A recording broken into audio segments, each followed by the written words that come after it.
하나님의 말씀은 베드로전서 1장 20절에서 25절까지의 말씀입니다. 제가 봉독을 하겠습니다. 그는 창세전부터 미리 알리신 바 된 자나 이 말세에 너희를 위하여 나타내신 바 되었으니 너희는 저를 죽은 자 가운데서 살리시고 영광을 주신 하나님을 그리스도로 말미암아 믿는 자니 너희 믿음과 소망이 하나님께 있게 하셨느니라. 너희가 진리를 순종함으로 너희 영혼을 깨끗하게 하여 거짓이 없이 형제를 사랑하기에 이르렀으니 마음으로 뜨겁게 피차 사랑하라. 너희가 거듭난 것이 썩어질 씨로 된 것이 아니요 썩지 아니할 씨로 된 것이니 하나님의 살아있고 항상 있는 말씀으로 되었느니라. 그러므로 모든 육체는 풀과 같고 그 모든 영광이 풀의 꽃과 같으니 풀은 마르고 꽃은 떨어지되 오직 주의 말씀은 세세토록 있도다 하였으니 너희에게 전한 복음이 곧 이 말씀이니라. 아멘. 기도하겠습니다. 하나님 아버지, 오늘 이 시간 귀한 주님의 말씀을 다시 한번 들을 수 있도록 은혜를 허락하심을 감사합니다. 깨닫는 자가 되게 하시고 주님의 사랑과 은혜로 말미암아 정말 거듭난 자로 하늘의 소망을 굳게 붙잡고 살아갈 수 있는 우리 모두가 되게 하여 주시옵소서. 우리 구주 예수 그리스도 이름으로 감사하며 기도하옵나이다. 아멘. 씨앗이 무척 작죠. 감시도 요 새끼 손가락 한 마디 크기도 안 되잖아요. 사과씨 같은 것은 훨씬 더 작습니다. 그런데 그 속에 감 전체가 들어있는 거예요. 사과 전체가 들어있는 거예요. 모든 식물이나 과수가 똑같습니다. 그 씨앗 속에 그 과수와 식물의 모든 세계가 들어가 있는 겁니다. 니고데모라는 사람이 주님을 찾아왔어요. 예수님이 가시는 곳곳마다 하나님께서 함께 하시는 증거들이 나타나니까 그 니고데모는 유대인의 관원이라 그랬습니다. 오늘날로 바꿔 말한다면 아마 국회의원 정도 되는 신분이에요. 그가 밤중에 예수님을 찾아와서 묻습니다. 랍비여, 우리가 당신은 하나님께로서 오신 선생인 줄 아나이다. 하나님이 함께 하시지 아니하시면 당신의 행하시는 이 표적을 아무라도 할 수 없음이니다. 이렇게 말씀을 드렸어요. 그때 주님이 대답하신 말씀은 꼭 동문서답 같아요. 진실로 진실로 내게 이르노니 사람이 거듭나지 아니하면 하나님 나라를 볼 수 없느니라 하시는 거예요. 그 유대인은 하나님의 선민이잖아요. 유대인의 관원이니까 어느 정도 영적 세계를 아는 사람이고 영적 지도자 위치에 있는 니고데모에게 그 말씀을 하시니까 알아듣지를 못해요. 니고데모의 질문이 또 무섭지요. 사람이 늙으면 어떻게 날 수 있었나이까? 두 번째 모태에 들어갔다가 날 수 있었나이까? 라고 질문을 합니다. 그러니까 거듭난다, 다시 난다, born again, 그러니까 자기 어머님 뱃속에 다시 들어갔다 나오는 것으로만 이해를 하는 거죠. 그때 주님께서 다시 한번 강조하십니다. 사람이 물과 성령으로 나지 않으면 하나님 나라에 들어갈 수 없느니라 라고 대답을 하셨습니다. 그래요. 거듭나지 아니하면 교회를 열심히 다녔어도 헛수고라는 거죠. 성경을 많이 꿰고 있어도 헛수고라는 얘기입니다. 예수 믿는 궁극적인 목적과 결과는 아버지의 집에 들어가는 거거든요. 하나님의 자녀로서 그 아름다운 천국에 질병도 없고 눈물도 없고 고통도 없고 이별도 없고 사망도 없는 그 아버지의 집에 들어가는 가장 큰 축복인데 거듭나지 않으면 하나님 나라를 볼 수조차 없다라고 주님은 말씀을 하셨습니다. 그래서 이 말씀을 통해서 우리가 꼭 기억해야 될 것은 한국교회가 너무 교리적으로 여러 가지를 다양하게 펼쳐놓는 바람에 오히려 하나님의 말씀이 혼돈되고 어렵게 만들어놨어요. 하나님의 말씀은 정말 단순합니다. 말씀하신 그대로 받아들이기만 하면 되는 것이거든요. 그러니까 거듭나야 된다는 이 말씀의 의미를 우리가 바로 알아야 돼요. 우리 모두는 다 아담의 후예입니다. 첫사람 아담이 하나님께서 먹지 말라 명하신 선악과를 먹고 말았어요.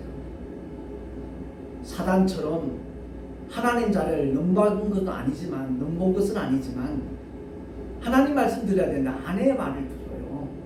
그 바람에 사람에게 죄가 들어온 거예요. 다시 말해서 아담의 후예라는 말은 갓 태어난 어린아이가 아무리 천사처럼 예쁘게 보여도 착해 보여도 그 어린아이 역시도 죄인의 신분으로 태어났다는 것을 말씀하고 있는 겁니다.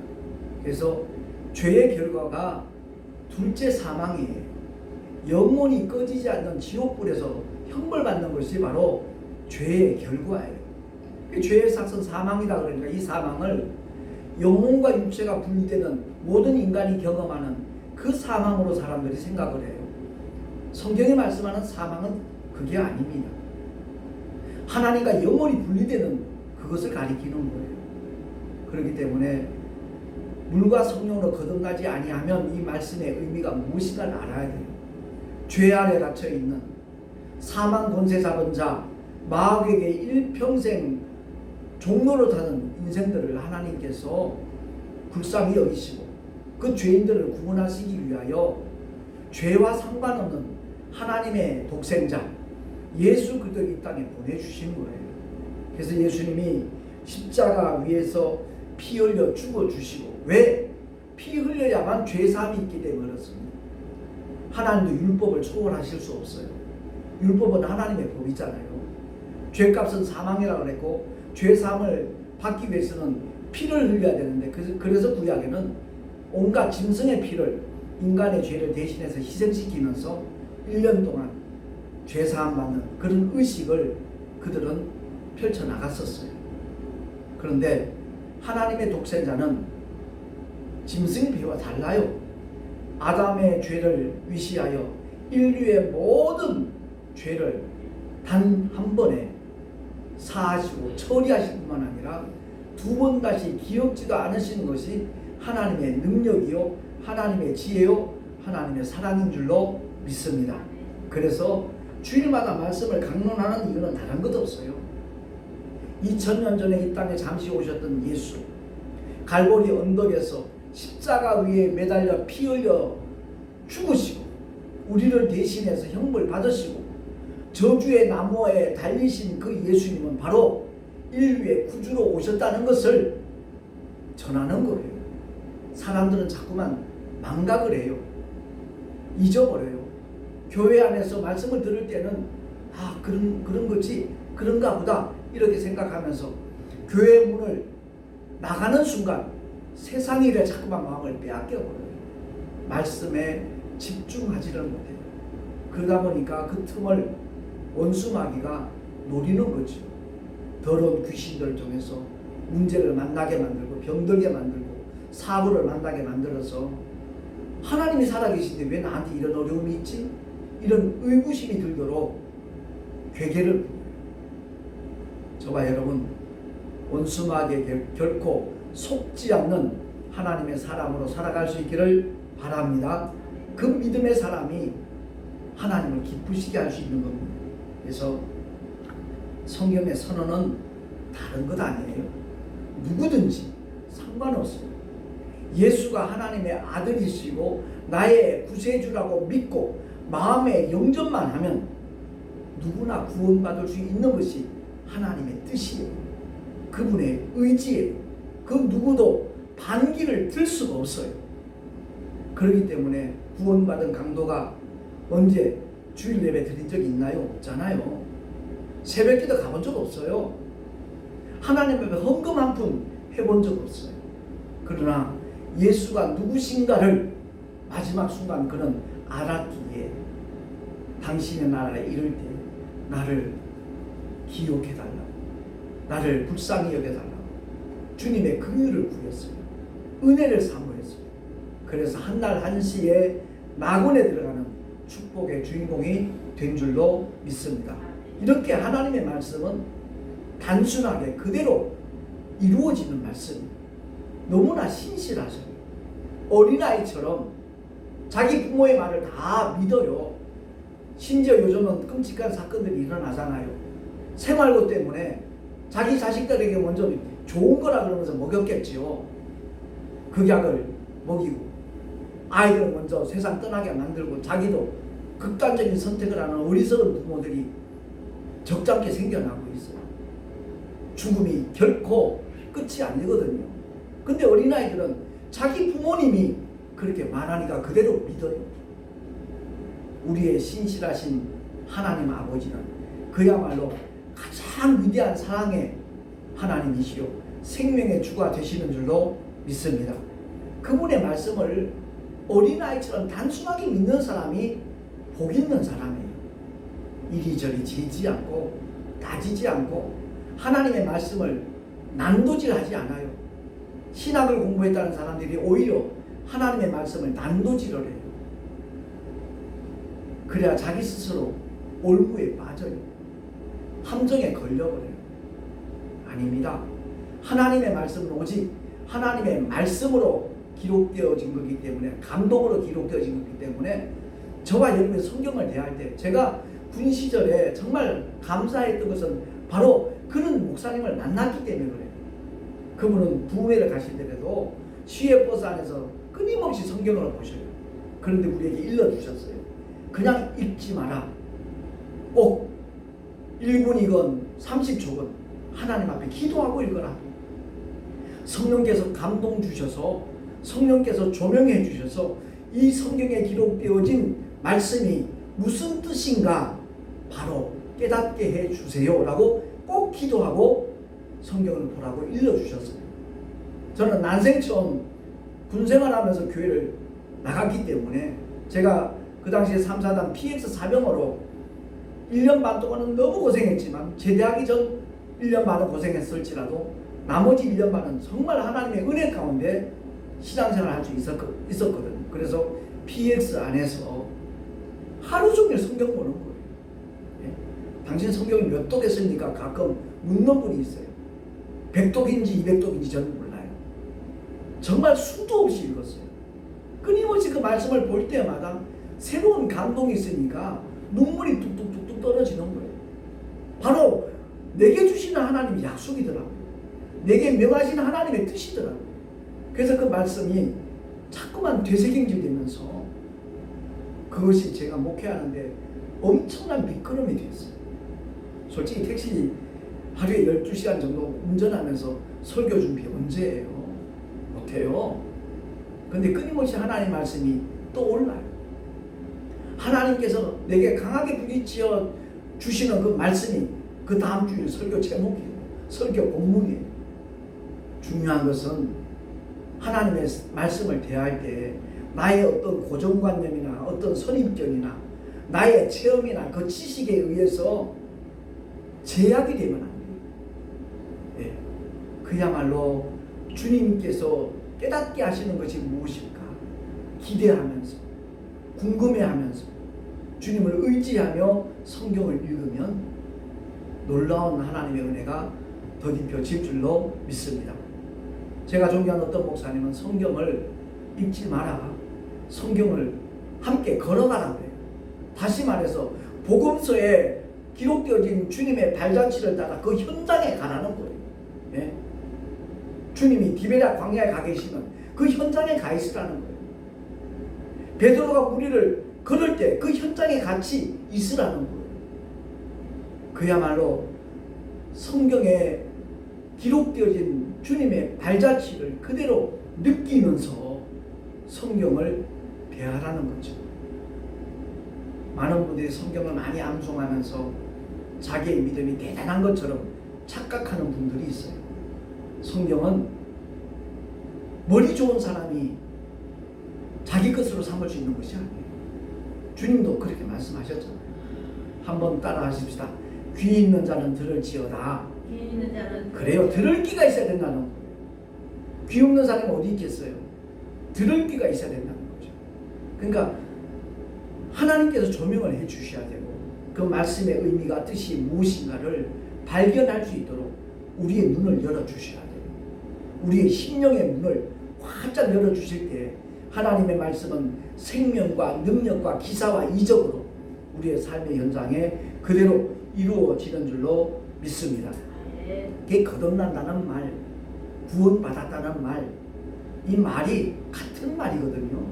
그러니까 그 자그마한 씨앗을 심었을 때 놀라운 결과가 나타나요.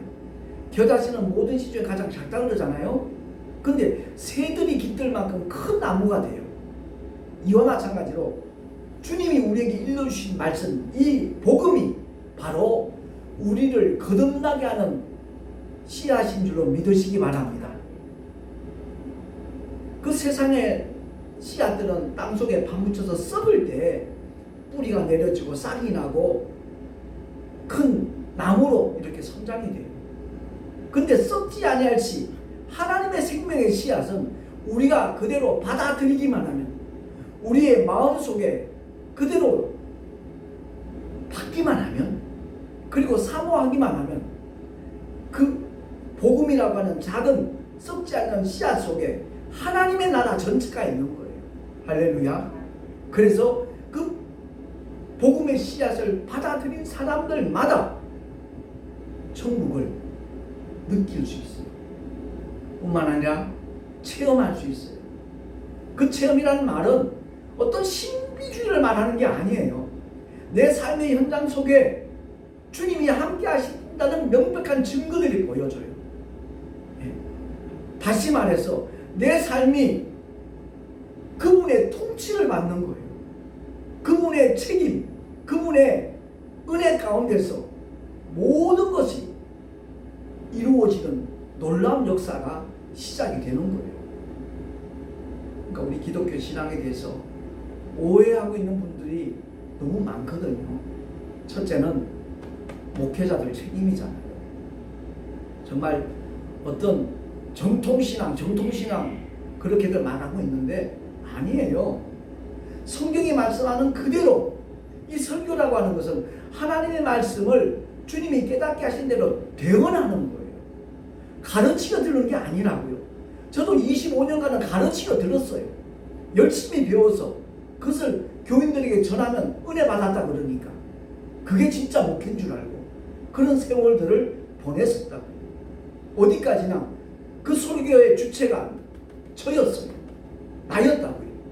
그런데 옛사람 십자가에 못 박고 오직 옛사람 죽어버리고 난 다음에 그리스도와 부활하신 그리스도와 연합한 믿음의 사람으로서 성령 하나님의 감동을 따라 말씀을 전하기 시작하니까 주님이 깨닫게 하신 그 은혜의 순간들을 나누기 시작했어요. 공유하기 시작했어요.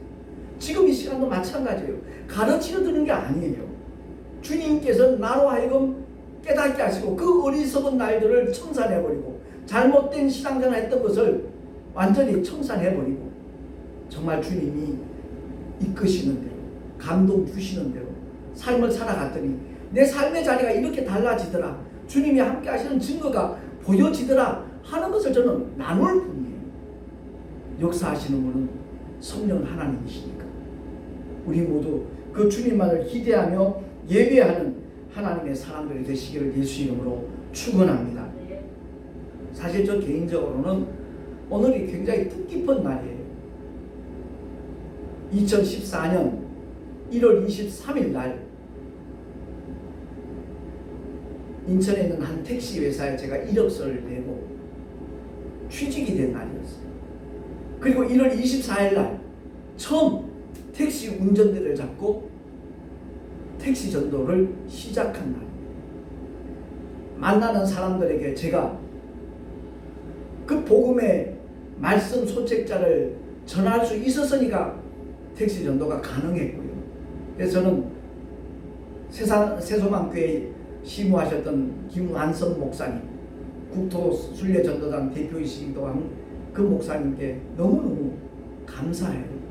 그분이 아니었더라면 택시전도 시도조차 못했을 거예요. 솔직한 얘기가 교회 월세 마련하기 위해서 택시 운전석에 앉기는 내 영적 자존심이 용납지 않더라고. 그런데 복음의 씨앗을 뿌릴 수 있는 도구가 만들어지니까 담대하게 시작을 했습니다. 막막했지만 7년 동안 하나님께서 이 모양 저 모양으로 인도하셨고, 그동안 제가 만난 영혼의 숫자가 11만 명이 넘어요. 그들 가운데 10만 명이 그 말씀 소책자 또는 제가 또 하나님 은혜 가운데 제작한 전도지에 누구든지 보기만 하면 공감할 수 있는 그런 내용들로 알기 쉽게 그렇게 만든 전단지를 포함해서 10만 명 이상이 받아갔어요. 유튜브가 대세라는 이 시대에 1년 8개월 전부터는 제가 직접 또 그 유튜브에 동영상도 올리고 열방교회 말씀 특강 같은 그런 강의를 올리게 되는 은혜까지 하나님이 허락을 해주셨어요. 물론 CB에서 새롭게 하셔서 제작진에서 만들어 놓은 제 실화극장 드라마가 있어요.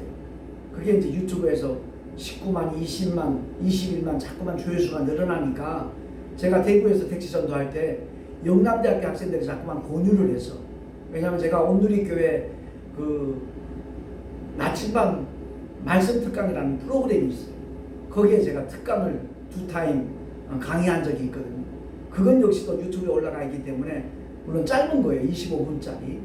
그 특강을 열어보더니 영남대 학생들이 목사님이 직접 올려도 충분히 가능하겠다고 자꾸 용기를 줬어.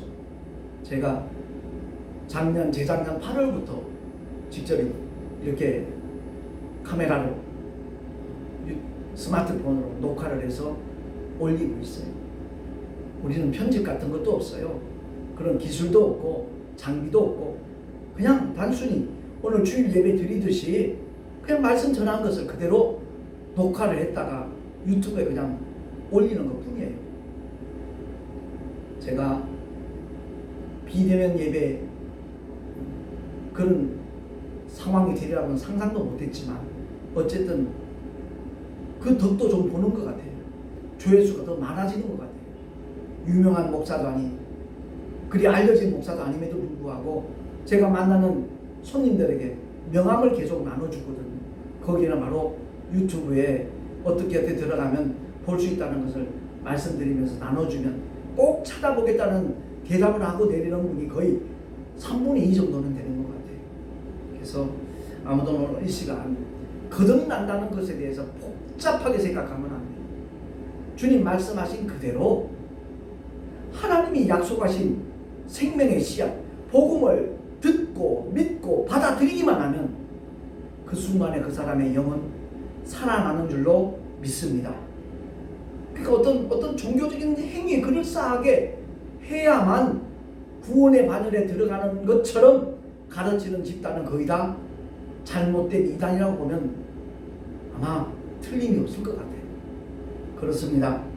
오늘 말씀을 통해서 꼭 우리가 기억해야 될 것은 우리가 무엇으로부터 구원받았던가 구속이 되었던가 주보에 나와 있으니까 베드로전서 1장 18절 19절 말씀입니다.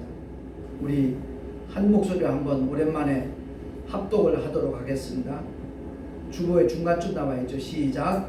너희가 알거니와 너희 조상의 유전한 망령된 행실에서 구속된 것은 은이나 금같이 없어질 것으로 한 것이 아니요 오직 흠없고 점없는 어린 양 같은 그리스도의 보배로운 피로 한 것이니라. 아멘. 다시 말해 너희 조상이 누구예요? 아담이에요. 망령된 행실이 뭐죠? 선악과를 따먹은 신학적으로 원죄라 말하죠. 그 원죄에서 구속된 것은, 구원을 받은 것은 은이나 금같이 없어질 이 세상의 어떤 보배로 이루어진 것이 아니라는 거죠. 하나님의 어린 양 같은 그리스도의 보배로운 피로 우리가 죄사함을 받았다, 구속을 받았다라고 베드로는 선포하고 있는 겁니다. 말씀이 육신되어 오신 분이 예수예요. 그분이 흘리신 피, 보배로운 피, 그리스도의 피, 그 피가 바로 썩지 아니할 씨이고 우리에게 복음인 거예요. 그러니까 하나님의 항상 있는 그 생명의 말씀이 바로 복음이고 그것이 바로 우리를 거듭나게 하는 씨라는 것을 꼭 기억을 하고 일시적인 존재인 우리 육신, 우리의 육체는 흙으로 돌아갈지라도 영원한 존재인 우리 영혼은 반드시 천국에 들어가야 될 줄로 믿습니다. 그것 전하는 거예요. 설교도 마찬가지, 택시전도 마찬가지. 각자가 어떻게 받아들이느냐에 따라서 그 결과는 영원히 달라지는 겁니다. 천국 아니면 지옥이. 본인이 천국을 거부하는 사람들이 가게 되는 곳이 결국 지옥이에요. 뭐 전도하시는 분들이 예수 전당 불신지옥, 그 불신지옥을 강조하지만 강조할 필요 없어요. 하나님 사랑만 강조하면 돼요. 받아들이기만 하면 갈 수 있는 곳이 천국이라는 것, 그것만 강조하면 돼요. 그 반대편을 굳이 부각시킬 이유가 없어요. 그걸 부각시키니까 오히려 세상 사람들은 거부 반응을 나타내는 거예요. 그럴 필요 없는 겁니다. 주님이 우리에게 베푸신 십자가를 통한 놀라운 사랑, 그 은혜를 함께 받아들이자고 전하기만 하면 될 줄로 믿습니다. 택시 전도는 현재 진행형입니다. 제 나이가 70을 바라보는 나이지만 건강을 허락하는 한, 건강이 보장되는 한 택시 운전대를 놓고 싶은 마음이 없어요. 하나님의 은혜 가운데 또 이번에 목회자 사모십은 2월 1일자에 또 특집 기사로 나갈 거예요. 함께 기도해 주셔서 그 지면을 대하는 모든 사람들이 도전을 받았으면 좋겠고요.